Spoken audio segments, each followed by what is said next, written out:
Thank you for staying with us on Fafanua Africa. Now, let's take a quick look at unemployment among the youth. Now, poverty is unfortunately a global phenomenon. However, many regions of the world have one way or the other managed to emancipate themselves from poverty, or at least reduce it to a bearable minimum. The above fact doesn't appear to be a significant case in Africa, as poverty is still a widespread issue in the regions. Now, the burden of poverty disproportionately affects young Africans who are, of course, the future of a continent. It is therefore incumbent on this generation and the next to understand and undertake the necessary actions to combat poverty at the regional level. And that's why today we'll be looking at tackling poverty and unemployment through innovation, especially through technology. And the best person to help us understand that is none other than Temitope Olufunke, a global talent professional, Forbes coach founder, yay! And the founder of Innovative Africa. Thank you so much for joining us, Temitope. Thank you, Blessing. Such a pleasure to be here. It's a pleasure to have you, John. I've been following you, and I see what you're doing. You just launched a book. Yes, I did. It's a beautiful one. I'm yet to copy mine, but I will. Congratulations. Thank you. All right. So we're talking about unemployment in Africa and how to tackle unemployment through innovation, especially through technology. Now, that is your own area of expertise. So first of all, I think I would like to ask what you think about youth and unemployment in Africa. Awesome. Thank you once again for having me. And I think that this is such a powerful conversation to be having, because a lot of people are stuck right now. And you know, every year in, year out in Nigeria, we churn out graduates from our universities. People are studying different courses and programs, and then they emerge. And then, of course, it's the same situation they are meeting. So I agree with you, the statement that you made in your introduction. There's a high rate of unemployment in Nigeria, but it also, I think that that is doing for us is also giving us the required level of talent, right? We have a lot of talent in Nigeria. Yes, the downside of that is we don't have enough opportunities to match the talent, but this is a fertile ground. And that's why you see a lot of people coming into Africa to, for the ones who are ready, for the ones who are positioned, the opportunities are coming and, you know, they're picking it up. So that's what I think. There's a high rate of unemployment in Nigeria, not just in Nigeria, in Africa as a continent itself. But what would you say is the causative factor of that? So there's so many things, and we're not going to sit here today to talk about everything, right? But, you know, just for the sake of, for the people listening to us, first, I would think, of course, there's a mismatch between what is required in the job market and what the talent themselves or the youth themselves have the capacity to do. And so that will take us back to the university days. You see us studying things or courses or programs that are no longer relevant in the job market, right? So there's a mismatch between what the organizations and the companies and the startups and the, you know, innovations that are emerging today, what they need and what we're preparing for. Spending 4, 5, 6 years, you know, studying for, there's a mismatch. So that is number one. We need to tackle that. Then number two also is the economy itself, the nation. We're not going to just come here and lie that everything lies with the talent themselves or the youth themselves. The environment itself, not enough investment, you know, in the economy, not enough opportunities. The industrial revolution that has taken place in Nigeria is like it's still crawling. Because if you have large organizations, businesses that are growing, that are requiring a lot of hands, then they will recruit. They will need a lot of talent, you know, to come and work for them. So I think those two will be top on my list. The economy itself, the nation itself, and then the mismatch between what is required and the educational system, what we're being, the curriculum, let's just call it what it is, the outdated curriculum that we're following in our institutions. That will be top on my list. Okay, so we're going to go shortly to see what social media is saying about this. But before that, we had a conversation in the first half of the show where we're talking about the government's reform. And I'd like to get your opinion on that. Now, the government is planning, of course, to take education more seriously. And top of the agenda is increasing the budgetary allocation to the education sector by, I think, 25%, which is a good one. But I think the question now is, are we ready to offer this much people jobs? Because what that means is that they're planning to take, we have over 20 or 2 million out of school children in Nigeria alone. So are we ready to put them in school and provide employment once they're done with school? Because it's one thing to bring them back to school and then when they're done, they saturate the market. But are we ready to have opportunities, employment waiting for them when they finish school? I love this because the idea of schooling and education, right, is not just to come out and be dependent on other people. And that's why we're talking about entrepreneurship. that is you coming out and building an idea of your own as well. You being the person creating opportunities for others. We all can't rely on the government. We all can't have that mentality that when I'm out of school, I'm coming out to then get a job. How about I innovate something? How about I start something? How about I partner? Collaboration is the new competition. I love to see that. How about I partner with other people to build something that would then employ 10 of my friends, 5 of my friends, 20 of my friends. That's how to grow, right? Other nations that we see that are going today is not just the government. It is the entrepreneurs, the business owners, like America today. The businesses built America. Yes, there is the enabling factor, the reforms that you're talking about. The government needs to do that. We need to have the environment that can allow businesses to thrive, because you can have a business, there's no light, it will kill the business for you. So when we have the right environment, the reforms, the policies that are put in place to enable businesses to thrive, then people can innovate. People can think of solutions to build, and with that, there will be more opportunities. So I think we should look at it from that angle. Right. Thank you, Temitope. Now, before we go further, we're going to take a look at what tweets are saying on social media about the issue of innovation and unemployment in Africa. Let's take a look. Now, Jonathan says, our youth have the talent and potential to create their own opportunities, just like you mentioned, and contribute to the growth of our economy. Jenga Bizna Mtani program is helping make this a reality. That's a program in Africa, of course.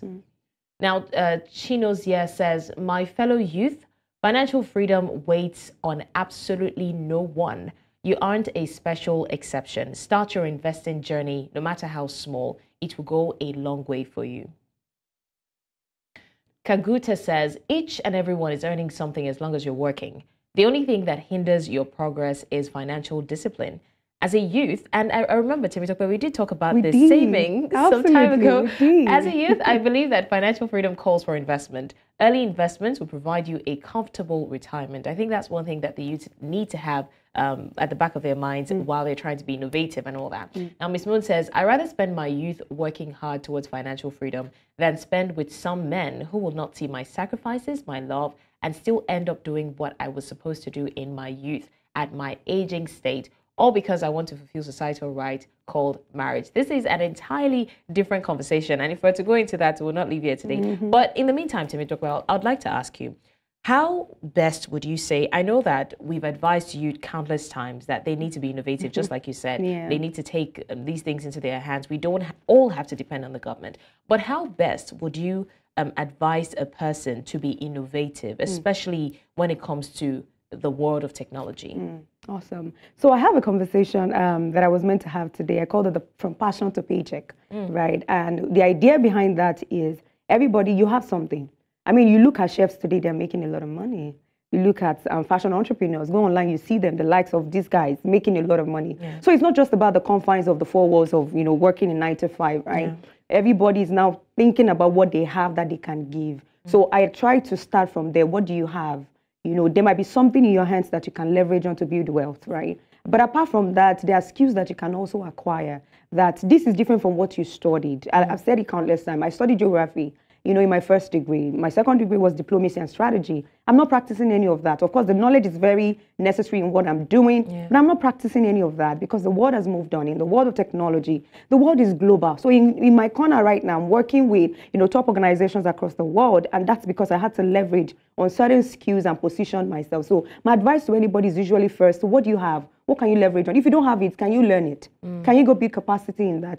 And we can't deceive ourselves, right? We can't wait on government, but you can do something. So start with what you have. If you can't find anything that you think is relevant, which I think is a lie, you can go learn. Go learn something that can boost what you already have. And with that, that's the foundation of innovation, right? But I like to also think beyond innovation. I like to think about out-innovation, which is really thinking like there is no box. So that thing that you've learned, it's not just enough learning and saying that, okay, now that I've learned, everybody, I'm now a virtual assistant, or they won't come. So you need to now position yourself. That's about positioning. The world is a global market now. It's a borderless world. So where are my customers? Where are my potential clients? So you need to sit down and strategize, like, where can I best position myself, where the world will see what I'm selling or what I'm doing, the services that I'm offering. Are there organizations? Are there partnerships I can do? Are there communities I can join? Just to show that I'm building something, and you're telling the world that you're building it, because you can be talented and broke.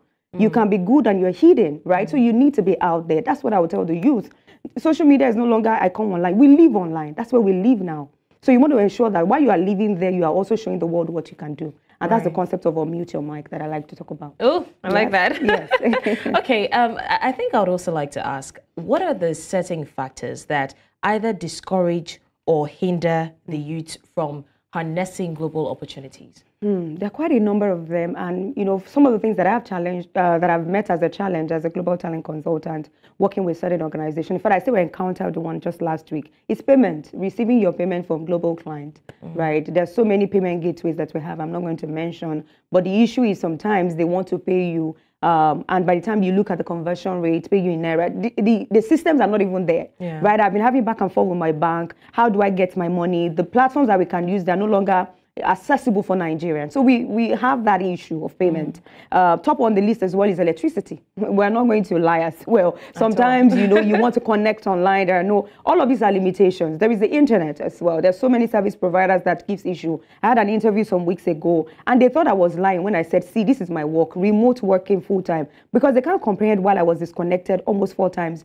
within 5 minutes, right? Like, are you sure you do this thing? So I sounded like a lie. Those are the challenges. I'm an expert at that, and I still had that challenge. How much more people were coming up? So those are the challenges that are a bit external to people. But internal challenges are awareness. A lot of people don't even know that there are opportunities waiting for them online.